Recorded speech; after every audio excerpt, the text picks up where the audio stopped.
Hurmatli kuzatuvchilarimiz, bu video orqali siz Olmaliq shahri markazida qad rostlayotgan Oydin Tower loyihamizni qisqacha mini obzorni ko'rishingiz va yaqindan tanishishingiz mumkin bo'ladi. 2 oy vaqt ichida nima ishlarni amalga oshirdik, qaysi bosqichga yetib keldi, sizlarni tanishtirib o'tishga harakat qilamiz. Xo'p, bizdan xonadon xarid qilgan mijozlarimiz bor yo'qda, undan tashqari uy olish niyatida yurganlar bor. Ikkala tomon uchun ham manfaatli bo'lishi uchun bitta mini obzor qilib bersak, nima ishlar amalga oshirilganini tushuntirib bersangiz. Bo'ldi, ketdik. Qurilish jarayonlarimiz aprelda boshlangan Abdurahmon aka va may boshida hozirgi qismiga beton ishlari boshlandi va shu kunga kelib 2 oy ichida 3-qavatga chiqdik. Hozirda 3-qavat rigel qismiga apparat qo'nishlar boshlangan.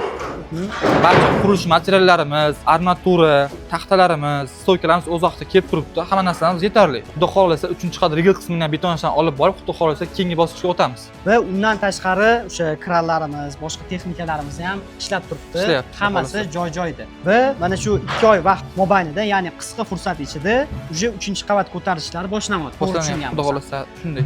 Undan tashqari bizda 2 oy avval xonadonlarimizni o'sha sotuvga chiqargan bo'lsak, 80% xonadonlarimizni sotib bo'ldik. Ya'ni umumiy hisobda sanoqga keladigan bo'lsak, qancha xonadon qoldi? 40 taga yaqin xonadon qoldi. Demak, buni ham hozir kelmoqchi bo'lgan klientlarimizni, uy xarid qilish niyatidagi insonlar kelib, qanaqadir takliflar asosida olishlari mumkinmi yoki tugaganmi? Xudo xohlasa 200 minggacha katta chegirmada xarid qilishsa bo'ladi. Uylarimiz sanoqli qolgan, xudo xohlasa kelgan mijozlarimizga qilib beramiz.